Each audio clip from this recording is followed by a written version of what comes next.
maanta booqashadii ugu horeysay oo soo booqday SRRG-ga cusub Mr. James Wan oo ay tahay safarkii ugu horeysay uu ku yimaado Kismaayo iyadoo waqti hore ugu dambeysay isbedel badan oo ka arkay waxaan ka wada hadalnay arrimo badan oo soo ka tacsiyay qaraxii maalin dhaweed ka dhacay magaalada Kismaayo ay hotel Madiina soo weerareen al-shabaab iyo arrimo badan oo guud ahaan siyaasadda waddanka Soomaaliya meesha maraysa iyo arrinta Jubbaland iyo doorashooyinkii arrimo ku saabsan waxaan oran karaa guud ahaan aragtida isu dhowaano ka lahayn qodobadii aan ka wada hadalnay waxaan sheegnay Jubbaland inayna dhibaato gaar ah ay qabtaa ayna jirin waxa waddankan lagu dhaqi karaa oo ku hoggaansami karana ay tahay in la ilaaliyo dastuurka waddanka u yaala taasaana ah waxa dadka kala hagi karaya ficlanna aragti isu dhowaano ka lahayn waanu sheegnay doorashada Jubbaland inay waqtigeeda ku dhacayso amnigeeda iyo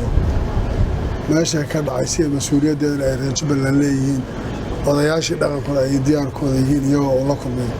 guddigii doorashooyinka aan filayo inuu mas'uuliyiin badan la hadlay qaybo kale oo waftigiisa ka mid ahaana waxay ka hadleen waxyaalaha guud ahaan Soomaaliya laga qabanayo reer Jubbaland baahidooda iyo wixii horumarinta ku saabsan waan soo dhaweynaynaa mar labaad iyo mar saddexaad Mr. Swan, welcome to Kismayo. It's your grace. And I thank you very much. Members of your administration, I'm very pleased to visit Kismayo, but I have mixed emotions. waxaan aad ugu faraxsanahay inaan booqasho ku yimid Kismayo waxaan la qaybsanayaa dadka reer Kismayo iyo kuwa Jubbaland dhibkii ka dhashay weerarkii argagixisadu fulisay 12 Luulyo 2019 aniga oo ku hadlaya magaca qaramada midoobay ee Soomaaliya waxaan tacsi u dirayaa dhammaan reerihii iyo qoysaskii ay dadku kaga dhinteen qaraxii dhacay waxaana caafimaad degdeg ah u rajeynayaa dadka ku dhaawacmay ma jiri karto wax marmarsiyo siyaasadeed iyo mid fikir diimeed ah oo la heli karo musiibooyinkaas oo kale qaramada midoobay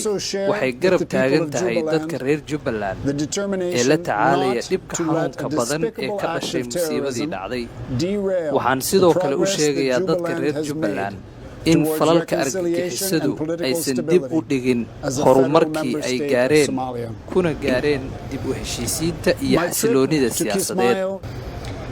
My trip to Kismayo today represents my second visit to a federal member state since I arrived a few weeks ago as special representative of the Secretary General waa midkii labaad ee aan dawlad goboleed ku tago tan iyo intii aan imid xafiiska ergeyga qaramada midoobay u qaabilsan Soomaaliya waxaan u mahadcelinayaa madaxweyne Axmed Maxamed Islaam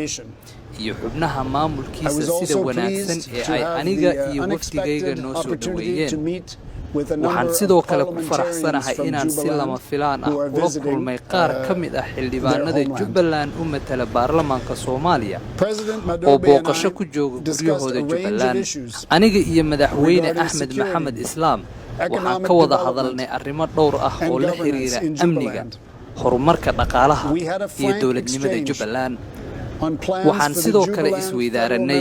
qorshaha doorashada baarlamaanka Jubbaland iyo midda madaxweynenimada Jubbaland